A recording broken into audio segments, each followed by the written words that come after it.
And we are now live. Good morning, everyone. This is the regular council meeting of the Township of South Algonquin being held on Wednesday, December the 1st, 2021, commencing at 9:03. Some of our council members are having difficulty connecting, so we may have members of council joining us throughout this meeting. So you may notice that happening. So I call the meeting to order at 9:03. And I open the meeting today with our land acknowledgement. I thank Robert Krafjic, the Algonquin negotiation representative of the Algonquins of Whitney and area, and others for their assistance with this. We acknowledge that we are gathered on the unceded traditional territory of the Algonquin Anishinaabe people, specifically the Madawaskarini, the people of the Madawaska River. We further acknowledge that the Algonquin people have been stewards of this land since time immemorial, and we strive to treat the land along with the flora and fauna it supports, the people, their customs and traditions, with honor and respect. Today, this area is home to people of all walks of life, and we acknowledge the shared opportunities and responsibilities to live, work, and survive within this beautiful territory. Miigwech. All my relations. Are there any additions or amendments to the agenda? Yes, Councillor Dumas, I do have a couple of items.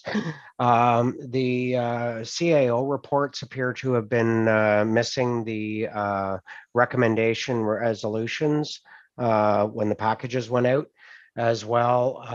I believe we have a closed session to be added for personnel matters this later on in our agenda.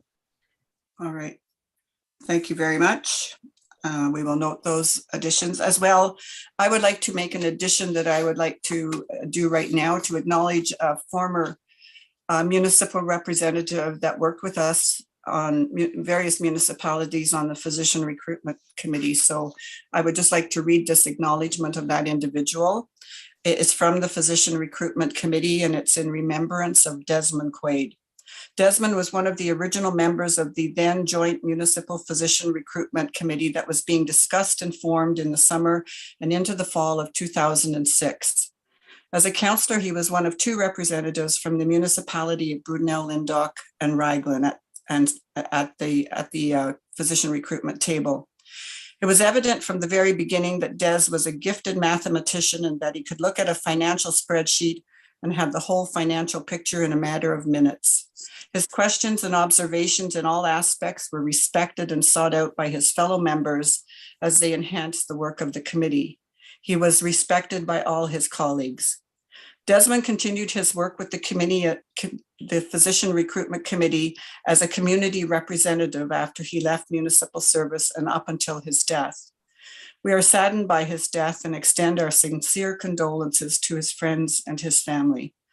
Desmond was an integral part of the Joint Municipal Physician Recruitment and Retention Committee during all his years at the table.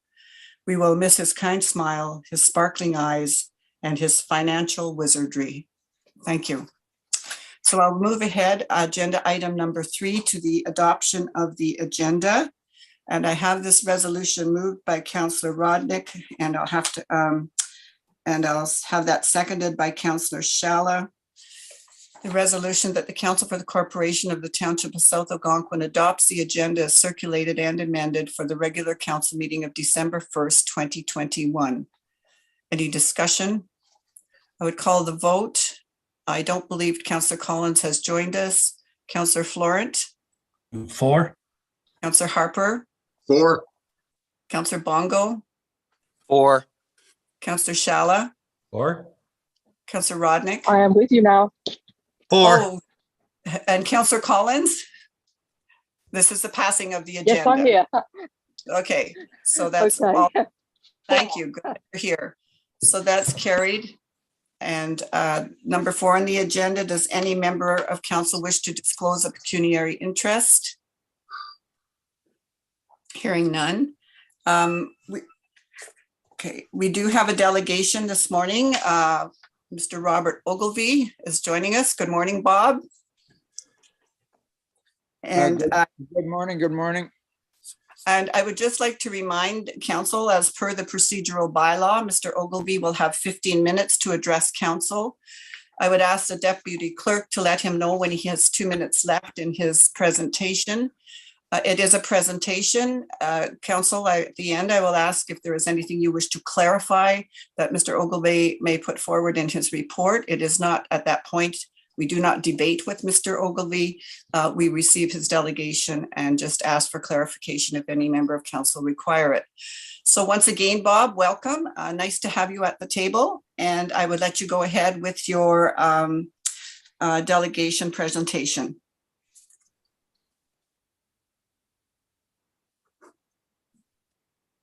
Okay, I'm not very familiar with Zoom. I hope I'm on. Can people hear me? Yes, we Yes, can. Bob, you're loud and clear. Okay, good. I have a very short presentation. I think you have in front of you already an email that I think was part of the package. And so I'll just read my short presentation. Mayor Jane and Council, thank you for permitting me to speak with you on this very important issue. As you know, fair representation is a cornerstone of democracy. In a geographically large community with an unevenly distributed population such as ours, the interests of residents are diverse. The reasons are simple. The township must deal with the needs of both full-time and seasonal residents. This is not news to any of you, but it is fundamentally important that representation on council fairly reflects the needs of both groups of citizens. The needs of both are valid. The distribution of full-time and seasonal residents is also not uniform across the township. While there are members of both groups in every ward, there are more permanent residents in Erie and Murchison and more seasonal people in Dickens and Sabine. I'm not sure of the distribution in Lisle. This pattern is not likely to change radically in the near future, although there are more cottages being converted to permanent residences. The present ward system serves every resident in South Algonquin fairly, and I urge council to retain it as is. I understand that a number of landowners have written to you in support of the ward system. 3 were included in this meeting's documents, but I'm aware of a number of others. Most importantly, the Aylen Lake Community Association executive writes in support of the ward system and against the present motion.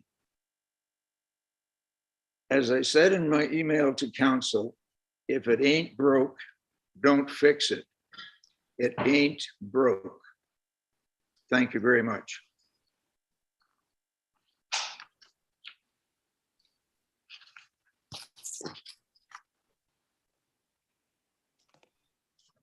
Thank you, Bob. That was very clear and concise. I appreciate that. Thanks, Bob. Thank you, Bob. You're most welcome. Bob, good to hear you again. Sounds like you and your wife from the previous email are doing well. And anyway, thank you and stay healthy. Thanks, Richard.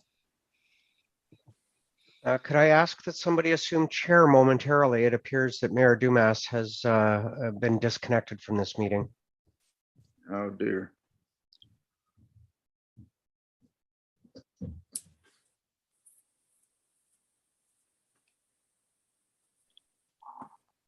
There, Mayor Dumas is now back with us. Sorry, it's cutting out on me. Brian, maybe you could send me the phone number in case I go out again. I certainly can. Thank you. My apologies, Bob. Please carry on from where you were. I just made a brief presentation, Jane. If You're you done. if you were able to read my email, you have gotten the gist of what I had to say. I just said that basically that everyone in Dickens Ward that I've spoken to opposes this resolution and feels that the present ward system fairly represents everyone, not only in Dickens, but in the whole township.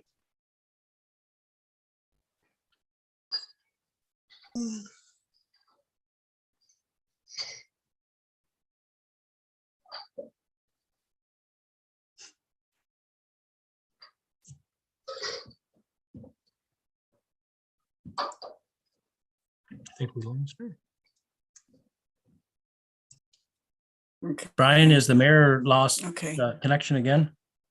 No, Jane is still there.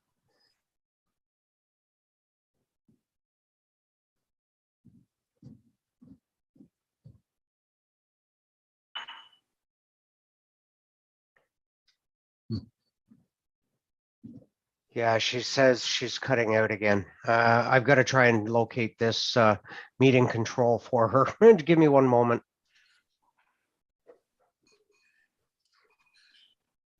Brian, I'm back on. I'm just wondering if Mr. Ogilvy has completed his presentation. I did read his email, and I have received all the emails from the other members of the community. Maybe if he turned off his video and just was listening, maybe that would help. I'm not saying his is the problem, but it's All right, kind of. I've just done that, Jane. Okay, thank you, Bob. So I apologize sincerely, but I think everybody knows the challenges we have with technology, not only in South Algonquin, but in Ontario and Canada. So again, thank you, Bob, for your presentation. And as I said, we have received all the emails from residents and the individuals of the Aylen Lake community, and those have been, and any that Councillor Rodnick has received have been shared as well. So those will be listed in the minutes of our meeting so that people know that their correspondence was shared with all members of council. So at this point, for the members of council that were able to hear Mr. Ogilvy's presentation, was there any points of clarification that you wish to ask in regards to his presentation? All right, thank you. Hearing. I'd like to add just a little. Oh, go ahead, Sandra, Councillor Collins.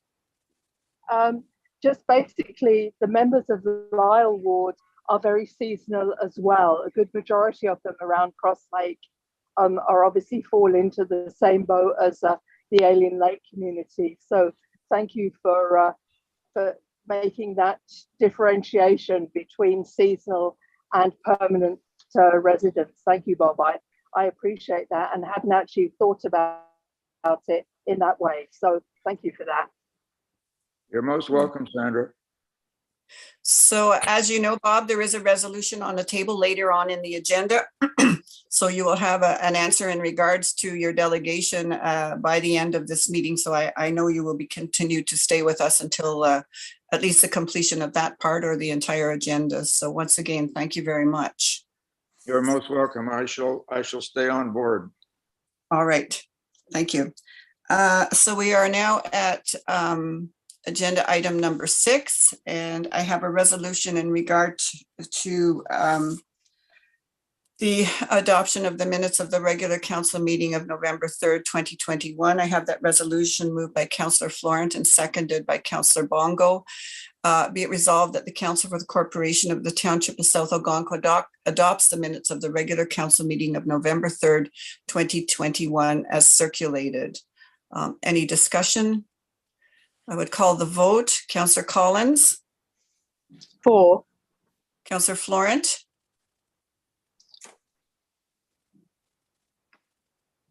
Oh, have we lost count? Oh, God. I'm Have we sorry, I'm back. I had my audio shut down. I was trying to interject that I have some corrections in the minutes before we vote on them. Okay, go ahead then. It's under the councillor reports, and it's Councillor Collins' statement about the park. It's recorded in the minutes that it just says the park in Madawaska, but she was talking about the Tom and Mick Murray Park in Lyle Ward. Okay, thank you for that clarification. And did you have something further, Councillor Florent? No, that's it. Great, thank you for that. Any other corrections from council? Hearing none, then with that correction in the minutes, I would call the vote. Councillor Collins? 4, Councillor Florent? 4. Councillor Harper? 4. Councillor Bongo? 4. Councillor Shala? 4. Councillor Rodnick? 4. And it's carried. The next resolution, excuse me. Okay, that's it. I have these moved by Councillor Shala, seconded by Councillor Harper, that the Council for the Corporation of the Township of South Algonquin adopts the minutes of the special council meeting of November 18th, 2021 as circulated. Any discussion? Hearing none, I would call the vote. Councillor Collins? 4, Councillor Florent?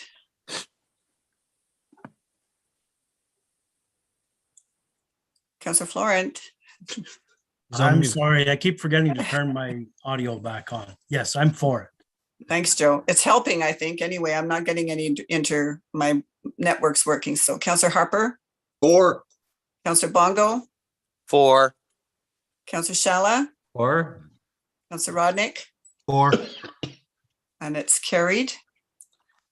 We are at agenda item number 7 and committee reports.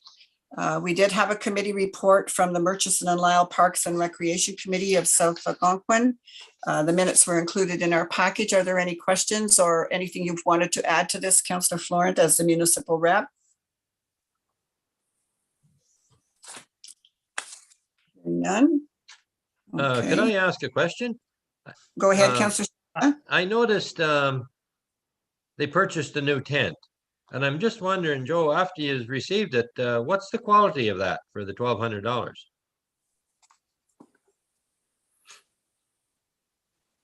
There, I'm back on again. It's very good, Richard.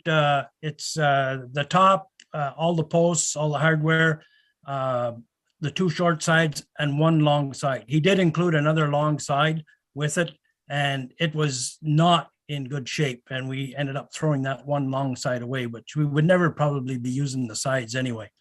It is used, it's slightly used, but it's in good shape. What's course. the fabric? It's kind of like that woven nylon. Okay. It's not the same quality as the other units that are owned by the township. It's the same quality as the one that the Recreation Committee rented for Canada Day for the last 3 or 4 years. In fact, Okay, it's thank- exactly the same. Thanks a lot. I was just wondering. It seemed like a good price anyway for the size of it. All right. Mayor, I have something to add to the report as well. In the next meeting, the one that was the November meeting, I have a request that the Recreation Committee has applied for a grant from Commonwealth Insurance. It's called a LEAF grant. I forget what the acronym stands for, but it's for community better and community involvement. And they've applied for $15,000 grant with the idea of having some community gardens, like raised bed gardens, similar to what there is in Whitney at the daycare center. So I just need council to be aware of that and to tentatively ask for permission to have those erected in the area between the community hall and the ball field.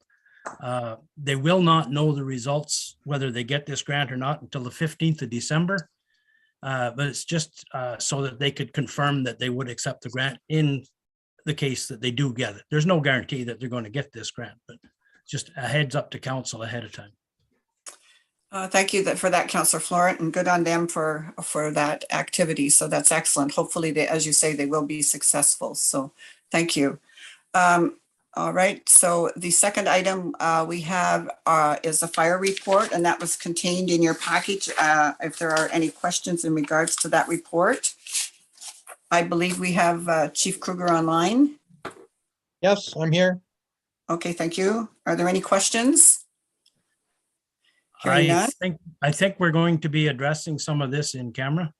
That's right. We do have an in-camera session in regards to some of the report information. That's correct. Anything else then? Okay. Maybe we could, we normally would pull this up and go through it, but or look at it. And I'm just wondering, there's what section, could I ask which section is going to be in camera before I ask any questions? It will be in regards to at the bottom there here. I'm sorry, I've got to scrunch it up or I can't see the bottom of this on my report. It's in regards to the personal use of the township vehicle. Okay, that's good. Okay, thanks. All right. Okay, any questions further? Okay, hearing none. So Brian, under staff reports, is that where you wanted to give your CAO report? Is that, I know you've got these staff reports in the package, but was there something further? There's nothing further, just the reports on the banking and on the insurance. Okay, so I would turn that over to you to go through the banking RFP. Certainly. I'll actually turn this over to Jen once I just kind of do a quick overview. Jen and I went through these. We're actually very surprised. We did send proposals out to 6 different banking institutions. There was only one banking institution that didn't submit back to us, but it was a very lengthy package. Most of them were well over 100-page proposals on all of the services they have that they can provide and the various interest rates and such. Of course, a lot of that is confidential because the banks themselves don't want other banks knowing what they've offered to us. But certainly, if any member of council wanted to take a look at the proposals specifically, I'd be more than happy to sit down and go through it with you on an individual basis in my office. We were very pleased with the quality of the proposals, very happy with what the banks came back to offer us. There was quite a disparity in what some banks were willing to provide us and what others were not willing to provide us.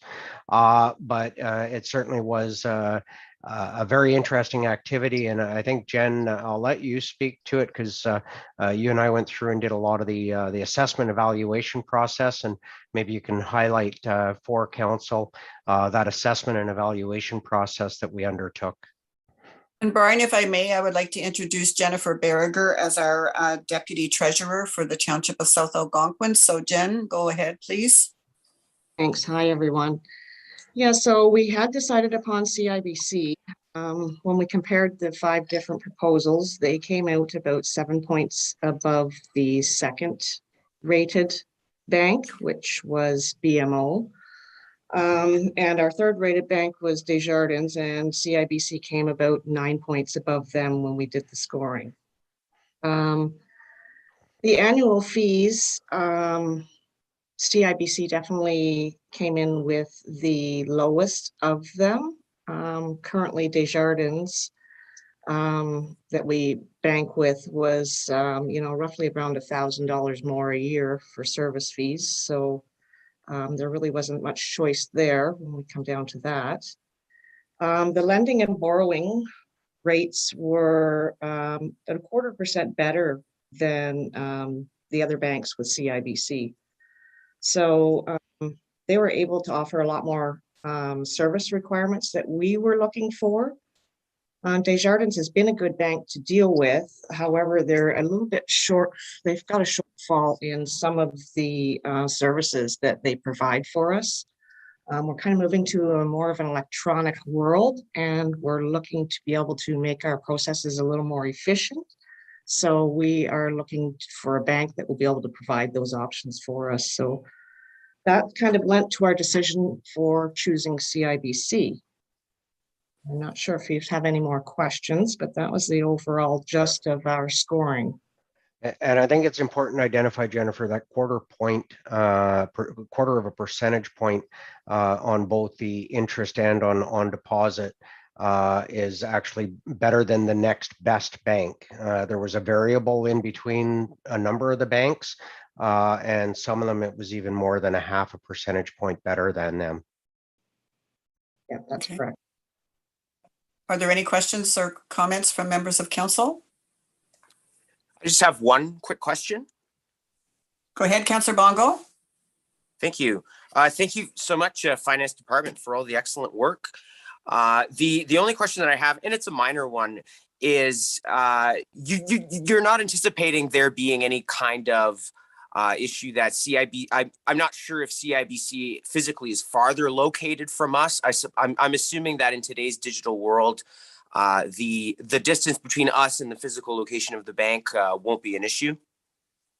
Certainly, Councillor Bongo, most of our checks that we receive are scanned into the bank account, so we don't physically go and deposit them. The only time we utilize the banking services for actual deposit is for cash purposes.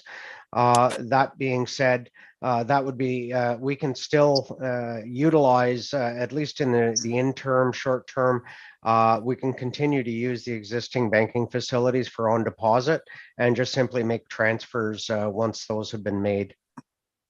Okay, super. No, that sounds fantastic. Good. Mayor Dumas?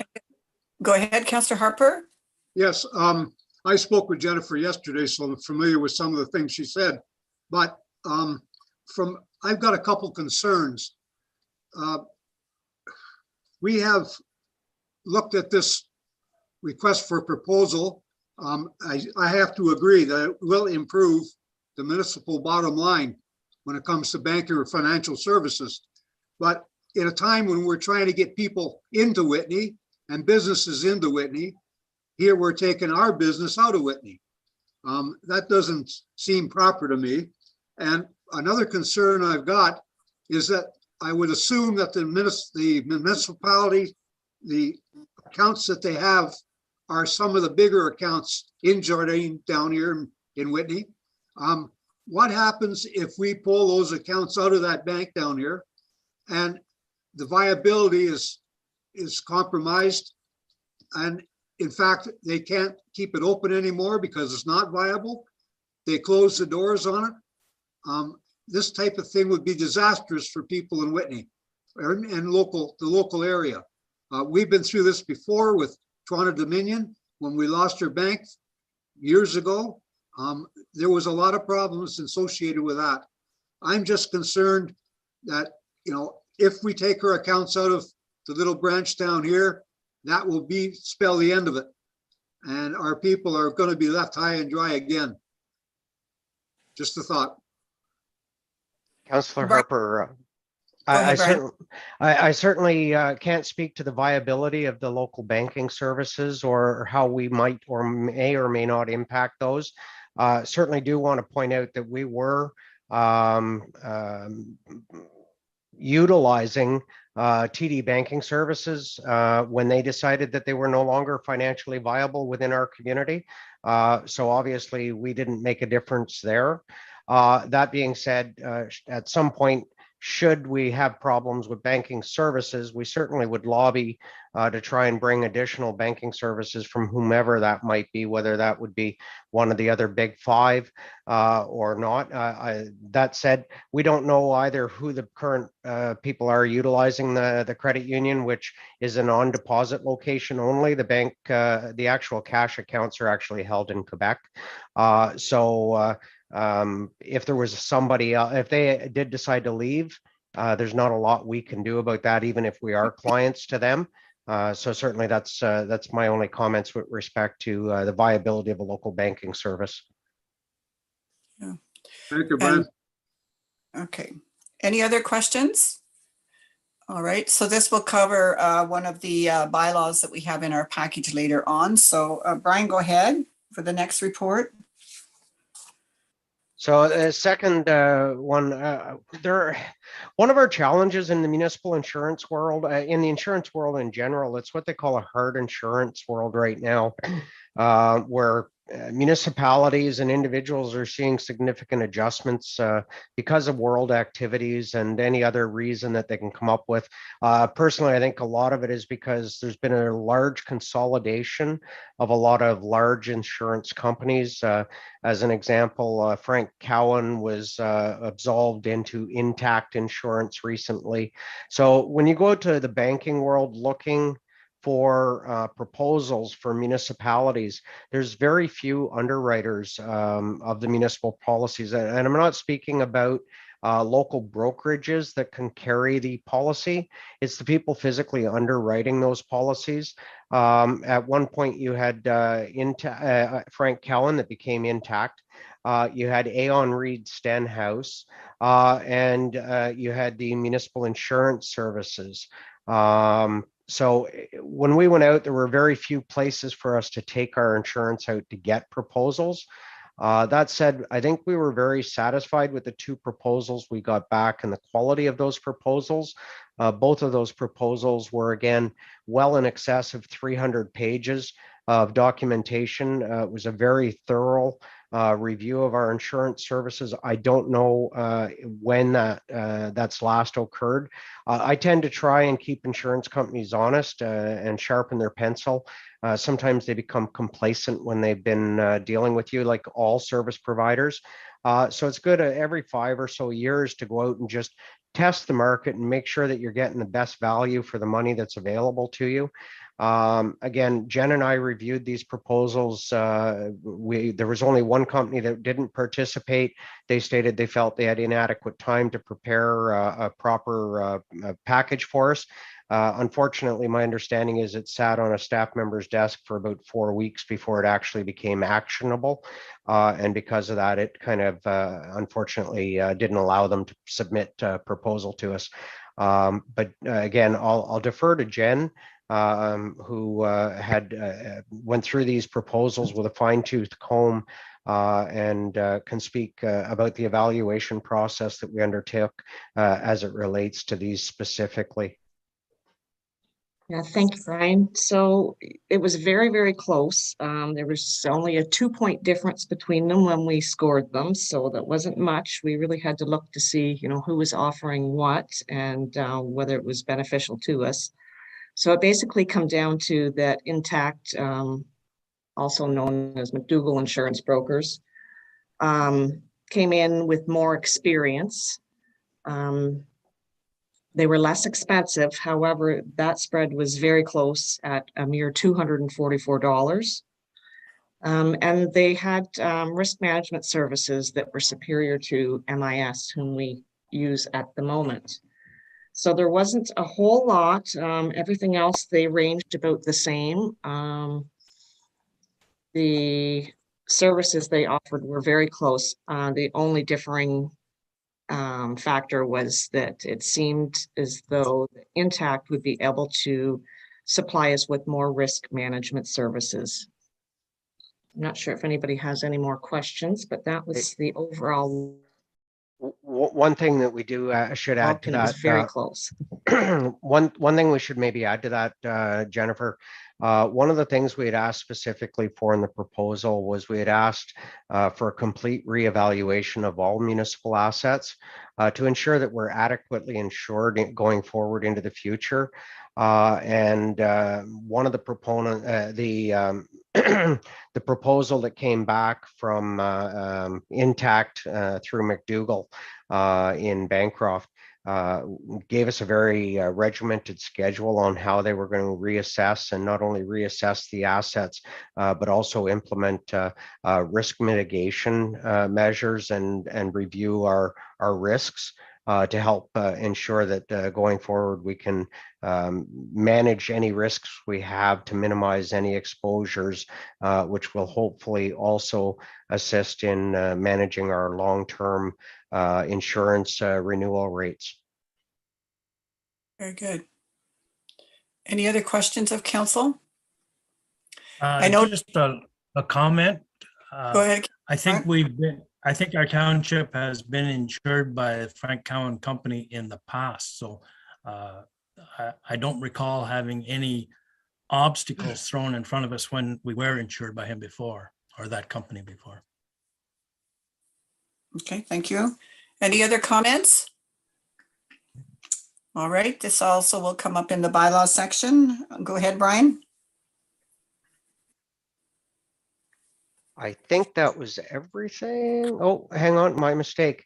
I will turn these over to Jen, Mayor Dumas. The balance of this are policies that Jen brought forward and I reviewed and we had discussion regarding. All right, thank you very much. Go ahead, Jennifer. Yeah, so for our tangible capital asset policy, with discussion with Brian and Dave in regards to our capital asset threshold for machinery and equipment, it was noticed that it was rather low, and that was at $1,000. So this was, causing staff additional time in recording and tracking these assets. So with comparison with other municipalities, it looks as though 5,000 seems to be a reasonable mark for when we would start to capitalize our machinery and equipment. So it just makes sense that we would do that, which, would alleviate the extra time, the unnecessary recording and the tracking of the assets for both us staff and for the auditor as well. So I'm not sure if you have any more questions. It's a pretty minor change within the policy, and that is the only change in that policy that we have. Okay, are there any questions of Jennifer? No. Thank you. I remember, Jennifer, when we first did our first asset management plan and computers were the big discussion at the time. And I thought, oh my goodness, why are we worrying about the cost of, amortizing the cost of a computer compared to a backhoe or something. So I think this is a very good. Thank you. All right. Okay, so we've covered all, have we, Brian? The tax collection policy we haven't discussed yet. Yes. And that's Jen's as well, is it? Yes, it is. Okay, thank you.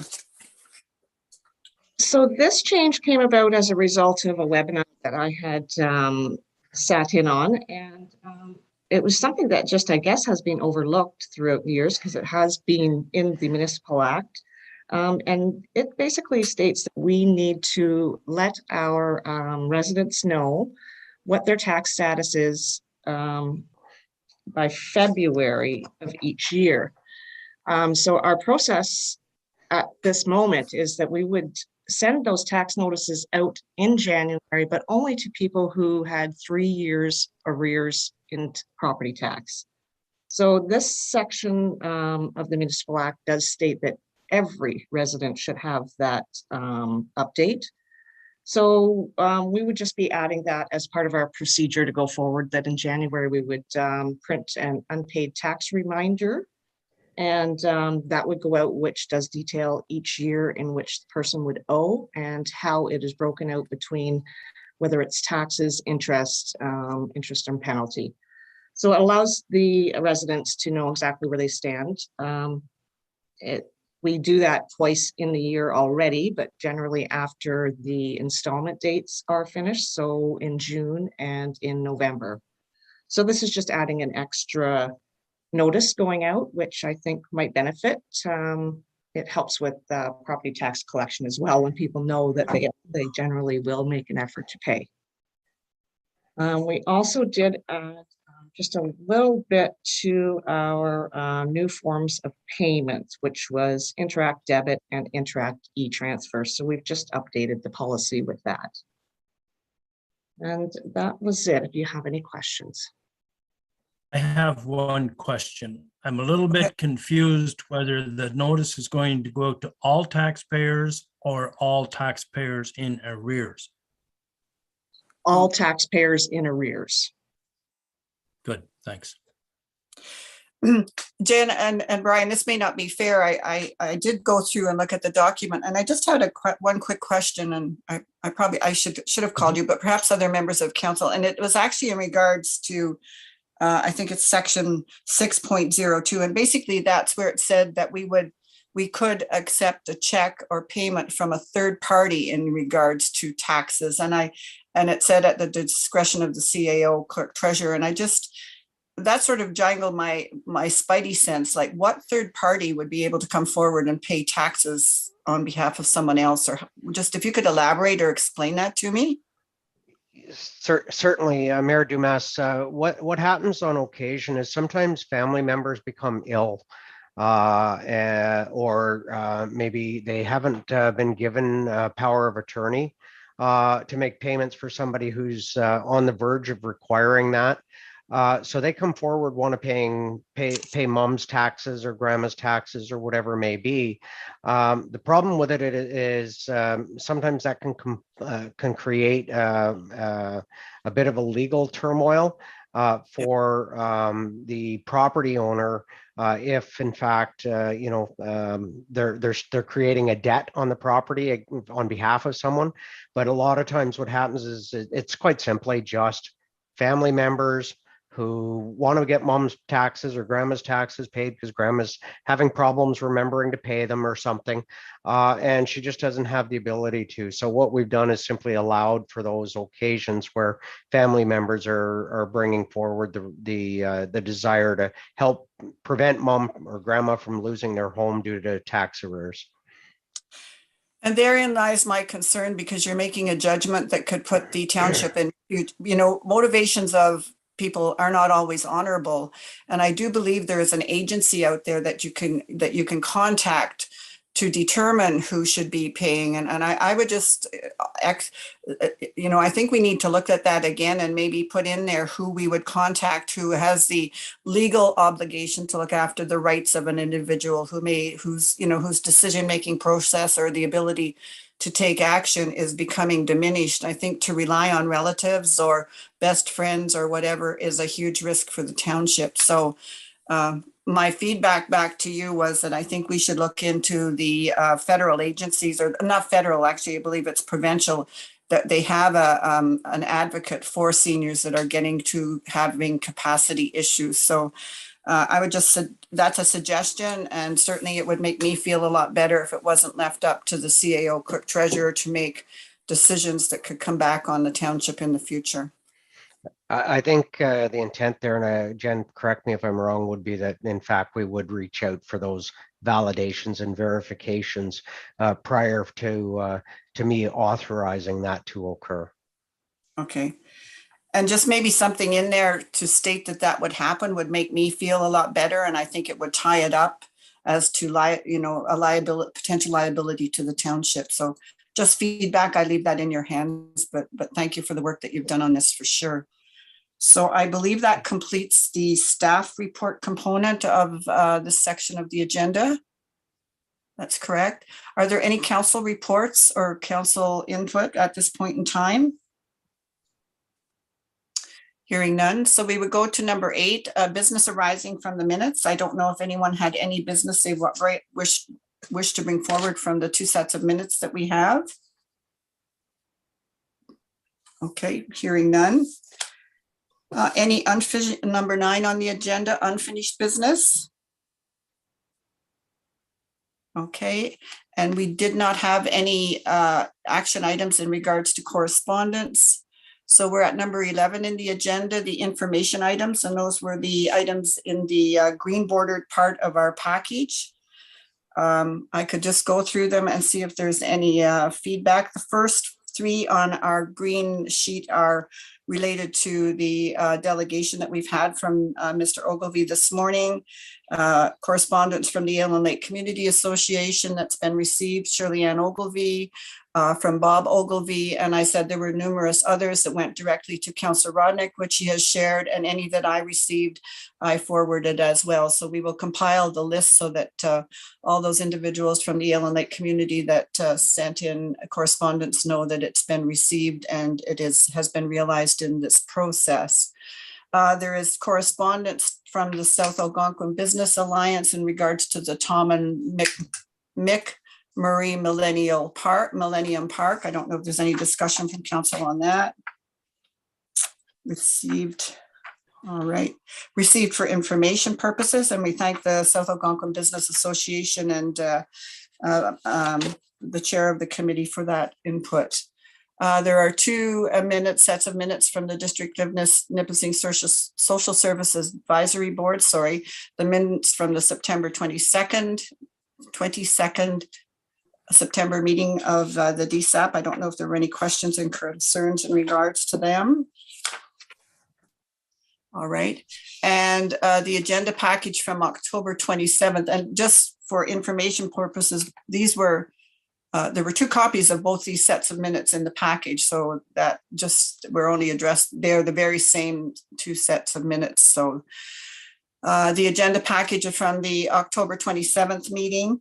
I'm glad we will continue to put these into you because there is a lot going on at the District of Nipissing, as you've seen from the packages in regard to homelessness, housing, campsites in North Bay and through the Nipissing area. And if you go through the documents, you will see that South Algonquin has been included in the processes of their initiatives that they're taking. So, and I again would like to give a shout out to the completion of our community safety and well-being plan, because it was reviewed at the DSAP level along with the others they received from other communities to have input into the planning of the processes at DSAP. If there aren't any questions there, sorry, who was that? Okay. Number 7 is Castle Home, and that's the letter back to the municipality of Calvin. And again, this is part of the process that we're going through with Castle Home. I don't know if there were any questions on that.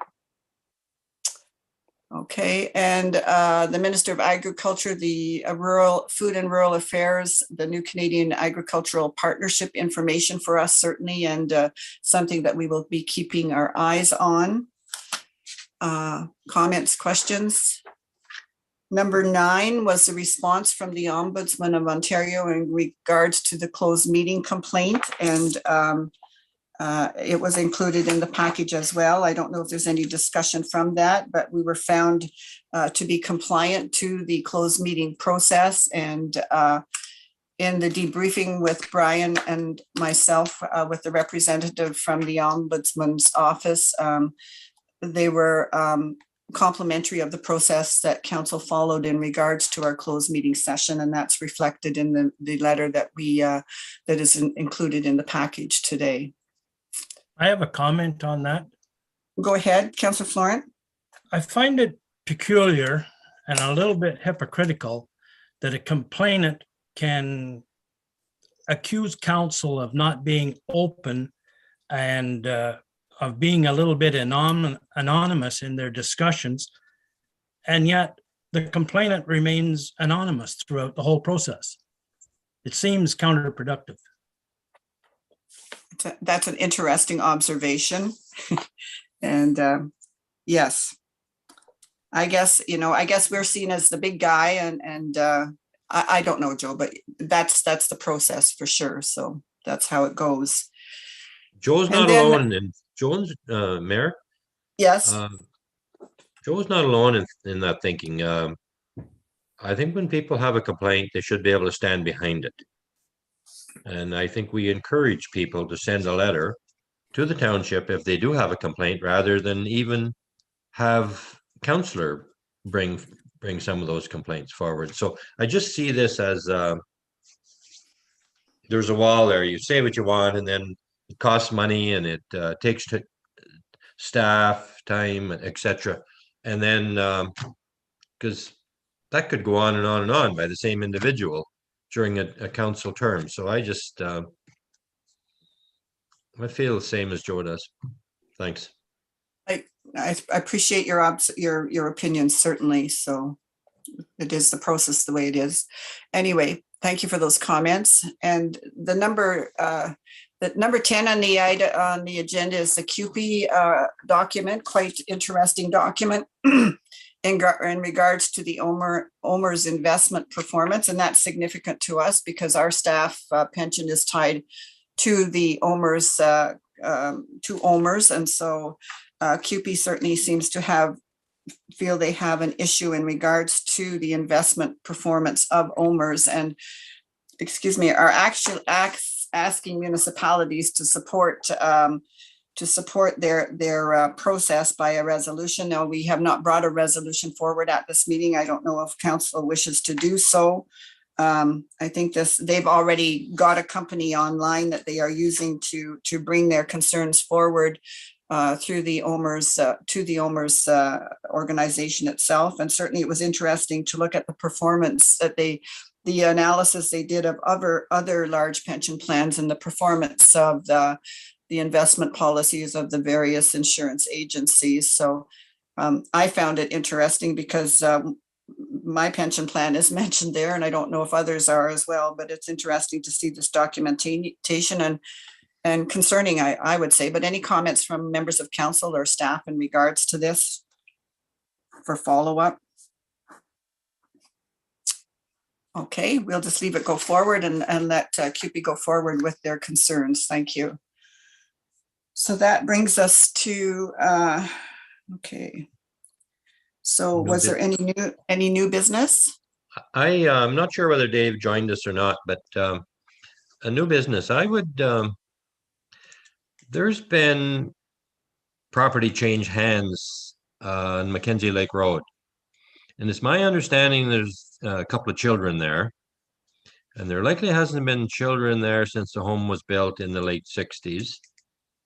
And it's in the air, it's the house furthest south on the Mackenzie Lake Road towards the Lake St. Peter entrance, for anybody that's familiar with the area.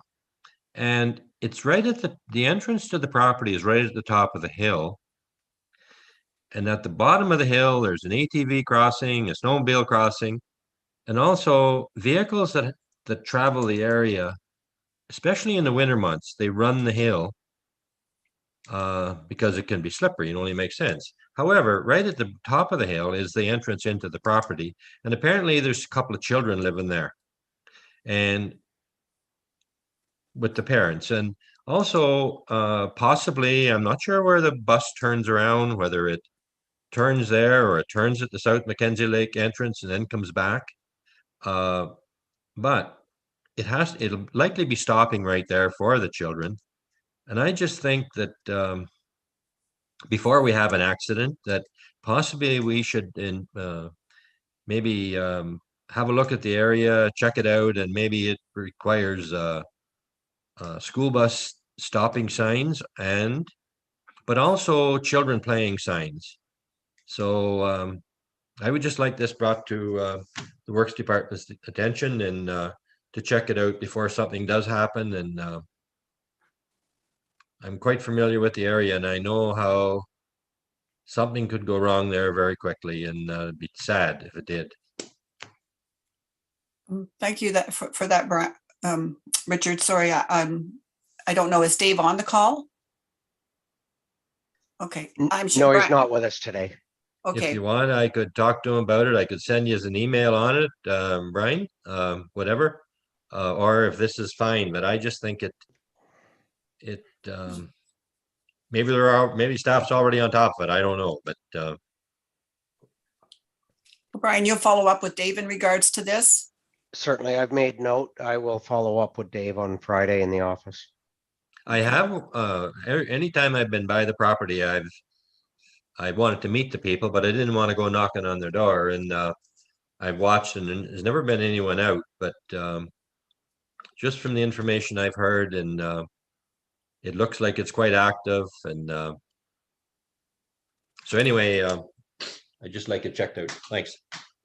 Okay, thank you, Richard. I have heard that there is school pickup in the Sabine area myself as well. So that's good for the roads department to know as well in regards to, the bus getting in and out of there as well. All right, so that's new business. So agenda item number 13, motions of council. So the first motion, I have that moved by Councillor Harper and seconded by Councillor Florent. Whereas the Galari Lake Dam is a prominent and unique local feature that has become iconically tied to the local tourism industry and is a symbolic anchoring point for the town of Whitney's identity itself.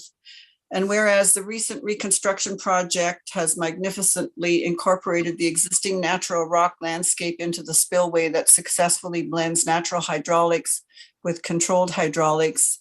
And whereas the Township of South Algonquin has an existing but out-of-date dam lighting system that has served to feature this hydraulic structure as a benefit to the community for decades. Therefore, the Council for the Corporation of the Township of South Algonquin requests permission from the NDM, NDMNRF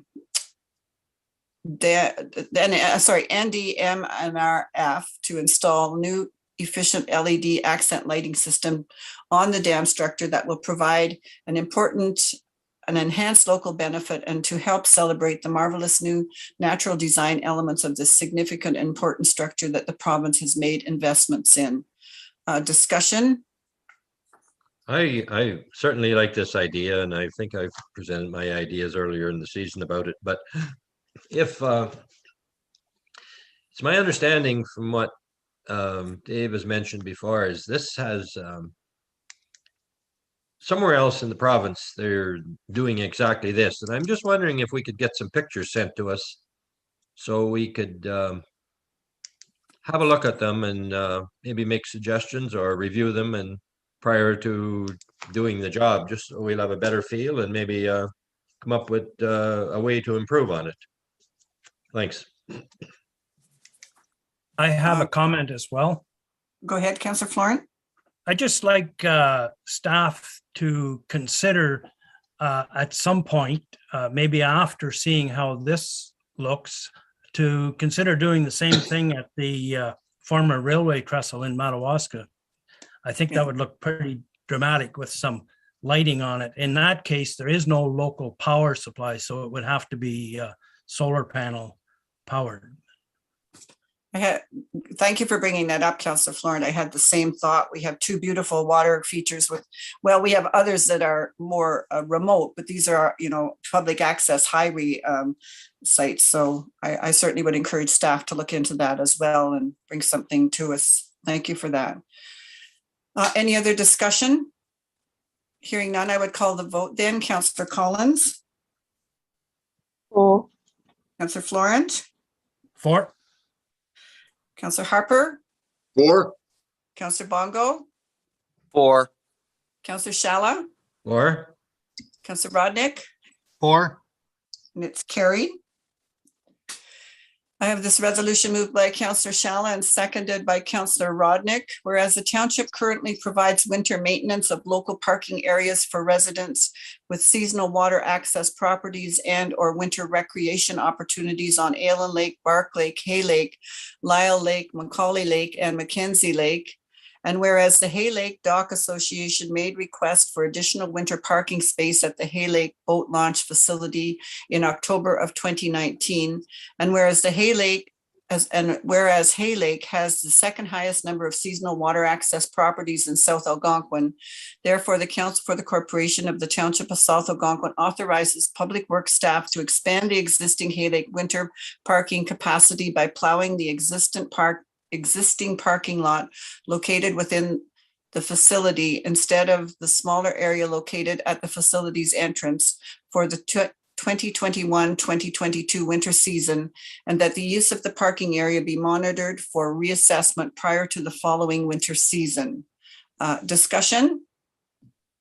I agree. I think it's a great idea, Mayor. It's Richard. And secondly,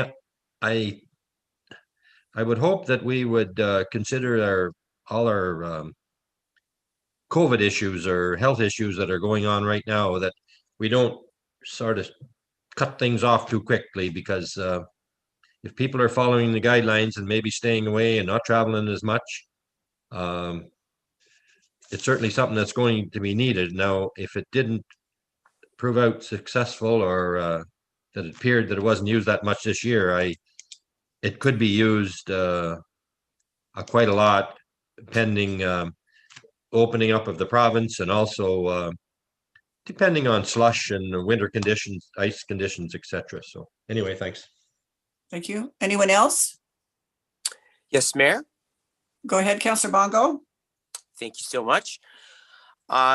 did we ever find out what the fiscal impact was going to be of this snow removal expansion? And I just had a question for Brian as well. Brian, in your experience, do municipalities have snow expansion removal policies that sort of guide how and when snow expansion is either reduced or expanded? Well, I can answer part of that, Councillor Bongo. I don't know if Dave did undertake the cost analysis. I think at our committee meeting, he assumed it was going to take about an extra 20 minutes or so of staff time to undertake that activity on each event. But I can validate that and have him get back to you if you wish. But certainly, I think council directed staff in the fall to look at issues related specifically to our launch facilities. I think that as part of that, we will look at use and try to monitor what we have for use at those locations, vehicle traffic and otherwise, which can be easily identified as part of our roads needs study that's being undertaken to determine what the volumes are. To at least give us some idea as to the volumes that are getting into each of these locations, to better determine to what level of service we might, as staff, recommend to council to move forward with. Okay, thank you so much. And I wouldn't be surprised if Dave came back and said, you know, we may have to monitor it. As Richard has indicated, our winters are not consistent from one year to the other. We may have to do a couple of seasons to get a good feel for what's going on, and it probably would be a living process, but it will be begun. So thank you for that response, Brian. All right, any further discussion? Then I would call the vote. Councillor Collins. 4. Councillor Florent. 4. Councillor Harper. 4. Councillor Bongo. 4. Councillor Shala. 4. Councillor Rodnick. 4. And it's carried. The next resolution I have moved by Councillor Bongo and seconded by Councillor Collins. Whereas the KPMG service delivery received from March 3rd, 2021 recommended that council should consider changing the composition of council to 5 members. And whereas based on the comparative analysis, the only comparator municipality with 7 elected officials is the municipality of Temagami. The balance of the comparative group have 5-member councils. And whereas the majority of the comparators represented their communities at large, the average number of residents served by an elected official within the comparator group was 315, whereas it is approximately 145 for the township. Be it resolved that the Council for the Township of South Algonquin directs staff to transition the electoral process toward an at-large voting system that includes 4 councillors and 1 mayor. I would open it for discussion. Mayor? Go ahead, Councillor Shala. When the structure of this setup happened, every town, I was a resident in the township of Erie, as I am today, and you were likely also. And I don't believe the residents within the township had any involvement or knew what was going on as to how the new structure was going to be set up when we amalgamated. So I imagine possibly Councillor Florent may have been involved, but it's my understanding that it seemed like a lot of the cottage associations had input with the Township of Erie, or a representative from the Township of Erie that made these decisions. And then it was voted on to either join those townships, to join the Township of Erie. And so it was important to those townships, Dickens, Lyell, Murchison, and Sabine, that they have a representative. And Township of Erie agreed to that at the time. And I know things change, but I feel we owe it to those townships that jumped on board with us to possibly support them and stick to their previous agreement. And anyway, that's my thoughts. Thank you. Anyone else? Mayor, may I speak? I'm sorry, who was that? Councillor Bongo? Wrong, Rodnick. Oh, I'm sorry, Bill. Thank you. Go ahead, That's Bill. okay. Anyways, first of all, I'd like to clarify a point. I mean, you know, it's pointed out in the motion that we're similar to the township of Temagami, but and that's the only one out there that has a similar number of similar council size as ours. However, I have come across that the township of Thessalon also has 7 members in it, and they have a population of about 1,300 people. In addition to that, the township of Huron Shores has a population of about 1,600 people, and they have 8 councilors and a mayor. So, you know, looking across the system, everybody to each their own, I would guess that would be the way it is.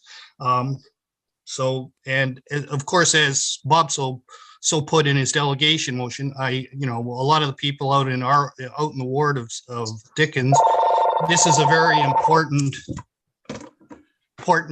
matter to them. And as Richard stated, that it, you know, I mean, that was part of the main reason that they came on board with South Algonquin, basically. And you know, I mean, so anyways, they, you know, they're concerned over not having their, you know, their support at the table, and it's a very important issue. So, and it, you know, I mean, as far as that goes, I mean, we, you know, we can run our own path in relation to what other townships are doing. Thank you. All right. Anyone else? Chair? Go ahead, Councillor Bongo. Yes, thank you so much. I also want to extend my thanks to the Aylen Lake community for also reaching out. I did a live stream last Monday, and I've been interacting with people online as well with regards to this resolution. My biggest concern, and there's a lot of talk about fair representation and for the system to be equitable. My concern is that Whitney, that Erie right now, has double representation. I think it's inequitable that my ward has 2 members. Does the rest of the group not see this as a problem, and that we have a double standard here? Is there any way that we can at least modify things so that every ward has equal representation? It's Sandra here. I totally agree. I totally agree with Councillor Bongo here. If we have and keep the ward system, which I very much agree with, I think we should have 1 council member per ward and not favour Erie ward. The reason it was done, I believe, was Erie had a higher population, but we all work for the whole of South Algonquin. That's our primary aim, with just interest in our own wards, just a little bit of input from our own people. But our role is to be there for the whole of South Algonquin. I don't understand why we still have 2 members for Erie. Thank you. Mayor? Any other? Mayor, it's Councillor Florent. I'd like my. Yeah, go ahead, Councillor Florent. Councillor Shala, I'll give you a chance later when others have all spoken. Yes, I'm usually the first one to chime in. This time I've tried to wait until near the end. I was on the committee that set up this township, and it was set up the way it is to make it fair and equitable by population more than anything else. And that's the reason that Erie has the 2. I have no problems with that at all. If somebody is concerned with the makeup, there's actually 4 residents of Erie Township that's on council of 7 right now. So I don't really see the difference.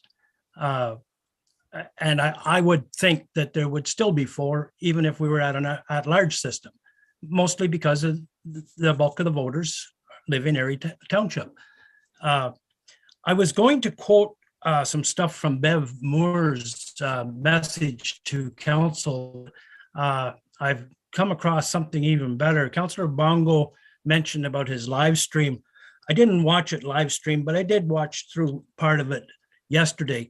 And there was a question asked of Councillor Bongo about what lake in the township of South Algonquin had the most water access properties. He didn't know. He is supposed to be representing all of the township, not just Erie Ward.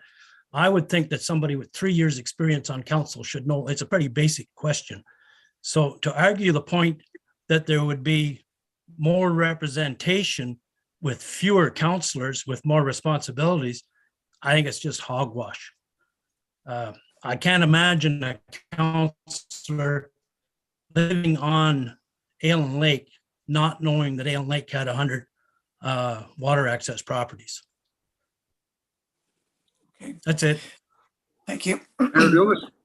Go ahead, Councillor Harper.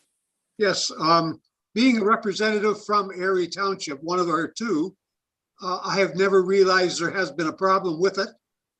And the fact is, I just don't represent Erie Township. I represent all the citizens of South Algonquin when it comes to council matters. Now, there's people who will back me on that one because I contact them quite frequently to get their ideas and whether or not, we can make things better for the municipality, not just Erie Township.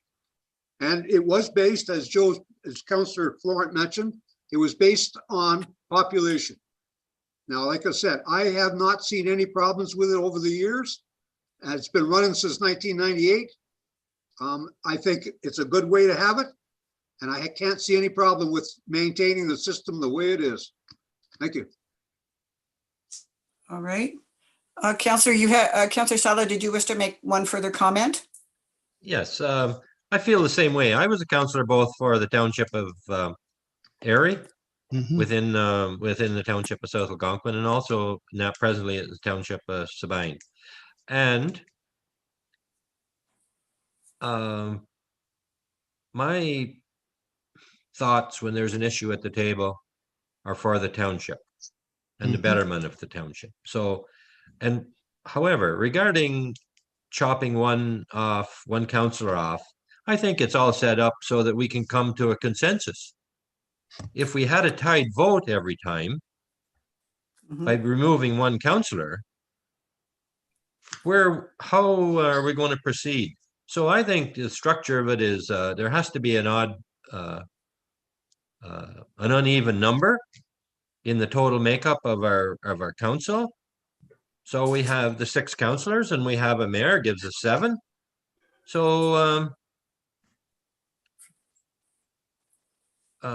anyway, we move forward from that. If we don't have an uneven number, how are we going to be successful in moving forward? And just to clarify what you're saying, Richard, for those that may not understand, a tied vote in a municipal voting process is a defeated motion. So, Brian, I would ask you, I was thinking the same thing.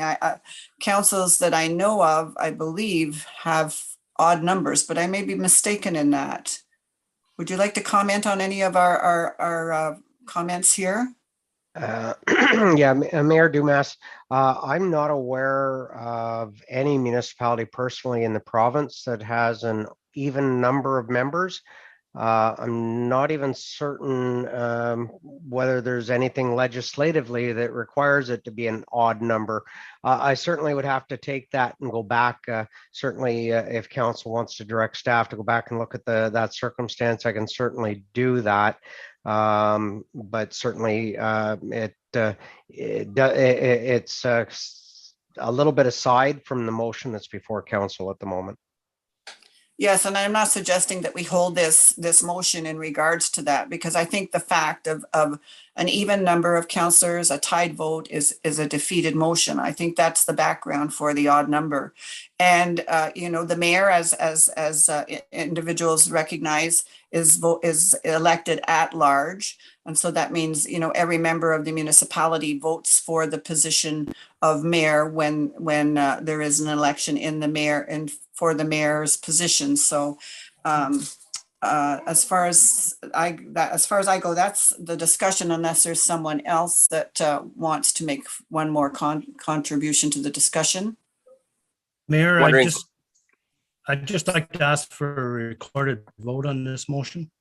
Certainly, Councillor Florent. And who was the other? I heard somebody else in the background. It was me, Councillor Bongo. Mm-hmm. Go ahead, Councillor Bongo. Thank you so much. Just to respond quickly to Joe, thank you for tuning into my live stream. Yeah, it's true. In the moment when I was interacting with Aylen Lake residents, I was not 100% sure which lake had the most water access properties. I don't want to be spreading misinformation, especially if I'm not 100% confident in my head about the facts. I did do my homework and I did find out, and yes, you are correct, Aylen Lake does have the most amount of water properties. Now I just want to remind everybody here at the table that the situation is still inequitable, that Erie has double representation. The residents of the township have made it clear that they want to see representation, and yet we're staring at an inequity with my ward having double the representation over any other ward. And we also did have Councillor Collins support that view. If we're going to go ahead, we're just going to go ahead with this inequitable system. I want to know if we can bring this to a referendum. One of my biggest issues is that the ward system makes it very difficult for people to run in the elections. And as a result, we are in a cycle of acclamations year after year, election cycle after election cycle. Is there any way for us to put this on a ballot question for our citizens to decide whether or not they want to change our electoral system? Well, in Dickens Ward, we have had a couple of elections. All the councilors that have ran basically have faced at least one election. So it's not always an acclamation. So there again, I mean, I understand the inequity with Erie having one extra person. Maybe we should look at, rather than having two people from Erie, electing one person on council at large, while still allowing all the other areas to have their own representation. But anyways, and and then it's being on council. This is basically, I'm in my 9th year. We do take into a consideration. We do work hard for the entire municipality. I've always made my decisions based on the township as a whole, not just strictly Dickens Ward, but it's just a primary focus that we have. So anyways, that's all I got to say. All right, I'm going to call the discussion. Brian, is there anything you would like to comment on in regards to the last comments? No, but certainly, I mean, if at some point council gave staff direction to undertake to review, we have until March, I believe the end of March, for the purposes of putting any questions of any sort to the ballot. If council wants to further explore this in any way, shape, or form and wants to provide staff that direction sometime in the future at a committee meeting or otherwise, staff will certainly adhere to the direction of council as it relates to any further discussions related to the ward system or to the election in general. And thank you, Brian. And my comment in regards to this has been out in the public. It's been in the public purview. We have only heard from Aylen Lake in regards to this motion going forward. And so I don't get a sense that there is a large concern out, at least certainly has not been brought forward by the electorate in the other wards within the township. So at this point, I am going to call the vote on the resolution that's on the table at this time, and it's a recorded vote. So Carla, if Mayor Jane, excuse me, am I? Bob, you are not allowed to be in these conversations. I apologize, but you are not, you're an observer. All right. All right, thank you. All right. So Carla, would you go through the recorded vote process, please? Yes. Can I request that the resolution is read again? All right, I will do that. So the resolution was moved by Councillor Bongo and seconded by Councillor Collins. Whereas the KPMG service delivery review from March 3rd, 2021 recommended that council should consider changing the composition of council to 5 members And whereas based on the comparative analysis, the only comparator municipality with 7 elected officials is the municipality of Temagami. The balance of the comparative group have 5-member councils, and whereas the majority of the comparators represent their communities at large, the average number of residents served by an elected official within the comparator group is 315, whereas it is approximately 145 for the township.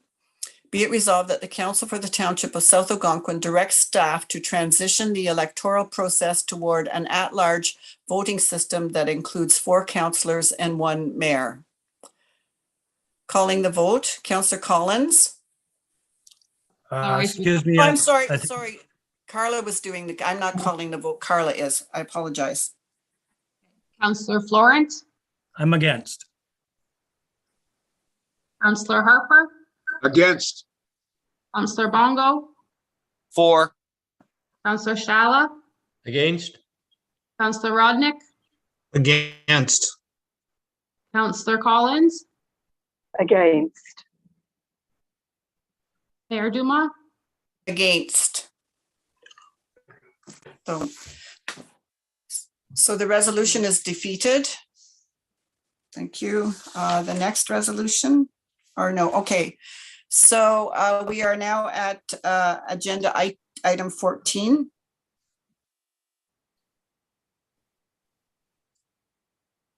Okay.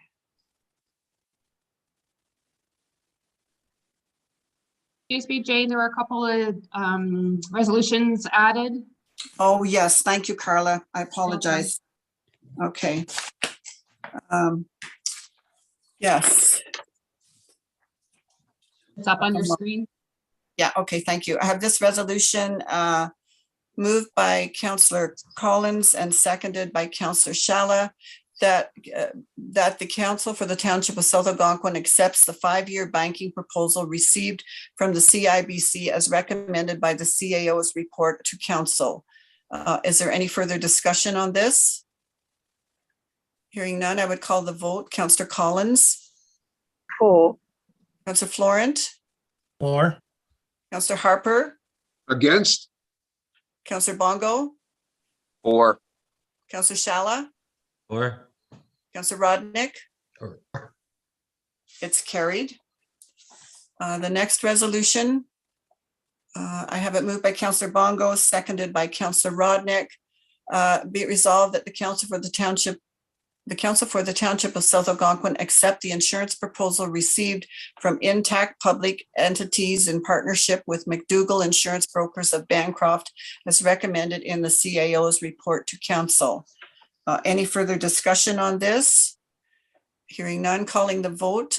Councillor Collins, For. Councillor Florent, For. Councillor Harper, For. Councillor Bongo, For. Councillor Shala, Or? Councillor Rodnick. Or. It's carried. So now we're at number 14. Are there any notice of motions?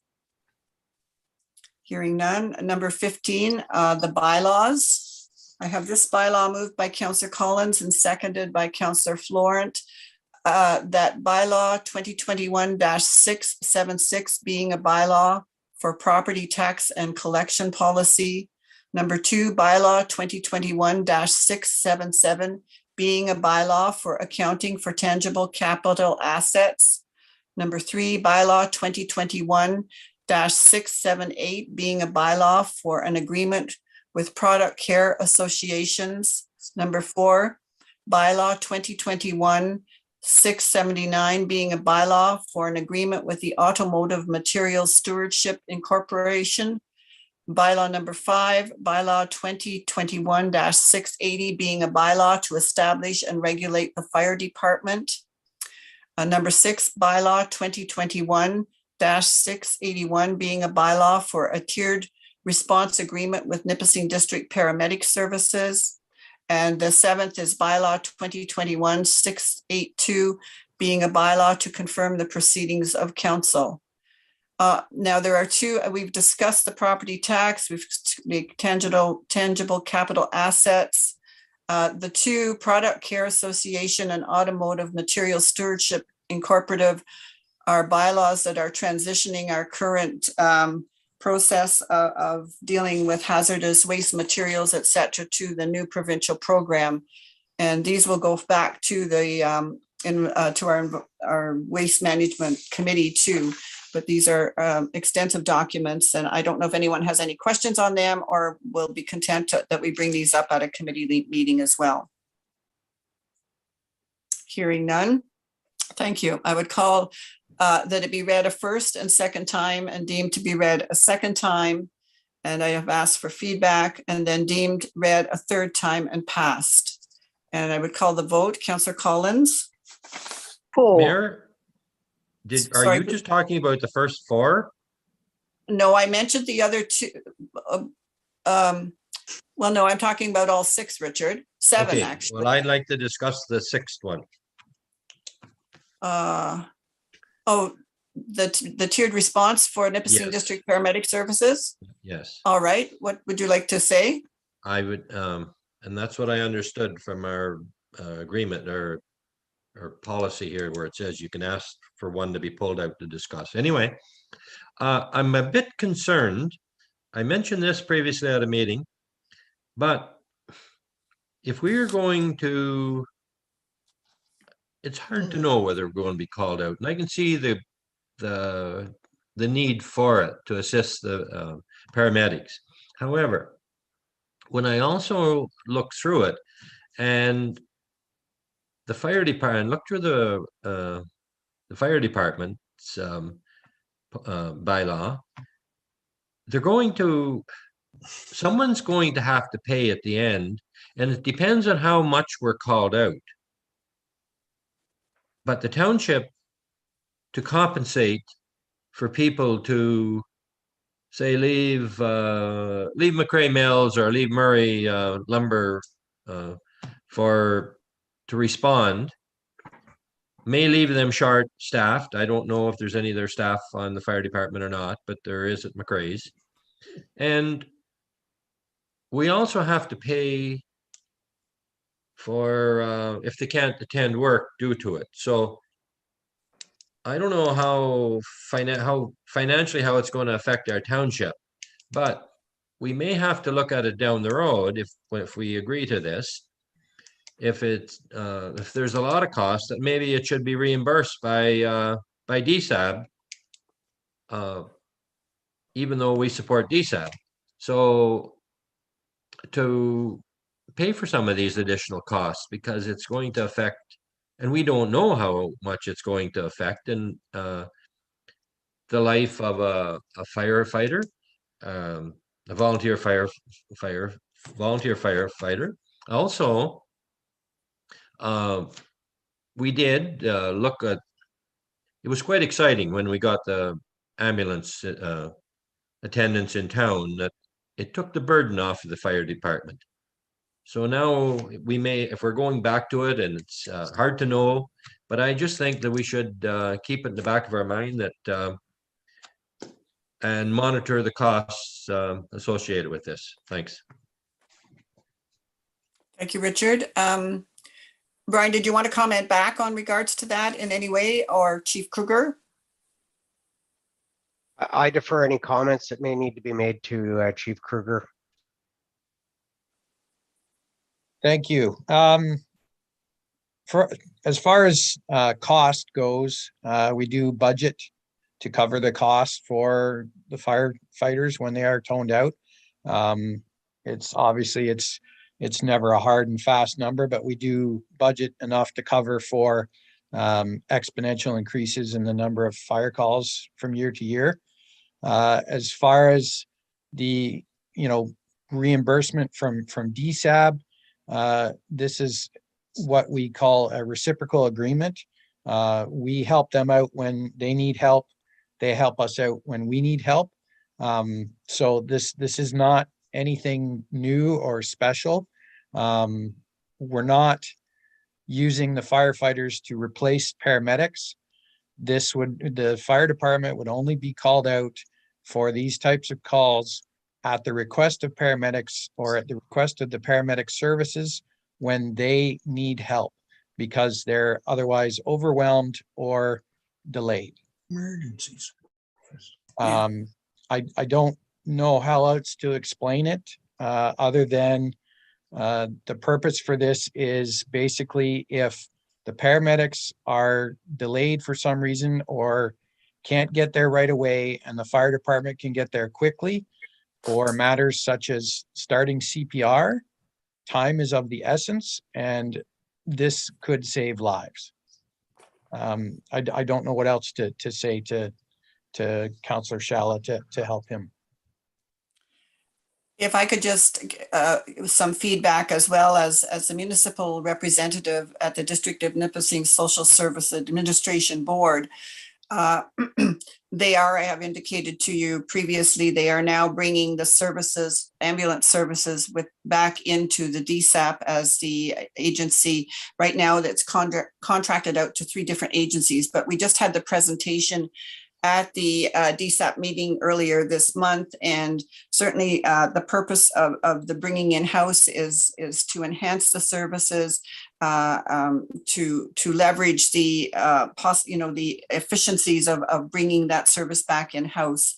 And certainly this type of stuff, this type of interaction between South Algonquin Fire Department and the EMS service will certainly be documented and statistically evaluated, Richard. So, I think your concern is valid, but I think also that the control methods are there within the EMS service themselves. They want to get a very good handle on call volume, the type of volume, et cetera. So I think this is something that down the road, the Township of South Algonquin can look at it and say, maybe our call outs have increased, or perhaps they haven't, because they are looking at enhancing the staffing as well. So it's an evolving situation, but in my heart, I feel that it will be beneficial to the residents of South Algonquin. And I don't think that it's going to cost the residents of South Algonquin a great deal more money to have an enhanced service. So, but that documentation will be maintained, Richard, and will be evaluated for sure. Thanks, Your Mayor. worship. I'm also well aware that we budget every year for our fire department. Your worship, Okay. may I add something, just one more point as well? Of course, Chief, go ahead. So the other purpose of this agreement, so we have the previous bylaw is the establish and regulate bylaw. The reason that this is a separate bylaw is that so that if we do, or the township does wish to look at it again in, say, a year's time, they can redo this bylaw and the agreement without having to redo the entire establishing and regulating bylaw for the fire department. Good point. Thank you very much, Chief Kruger. That's a good point. Any further discussion then on any other of the bylaws? Hearing none, then I would call the vote. Councillor Collins, For. Councillor Florent, Sorry, 4. thanks, Councillor Florent. Councillor Harper, Or Councillor Bongo, 4. Councillor Shala,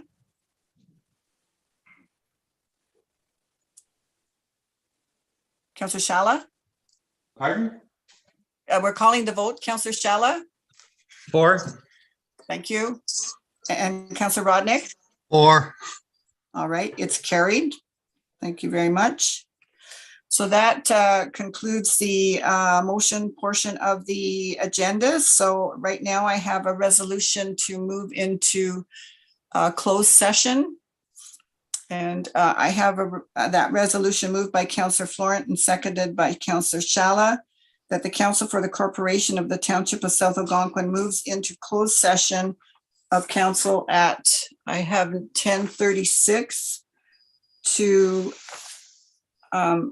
consider subject matter regarding the Ontario Municipal Act, Part 6, Section 239, subsection 2, the Ontario Municipal Act, Part 6, Section 239, subsection 2, B, personal matters about an identifiable individual, including municipal or local board employees.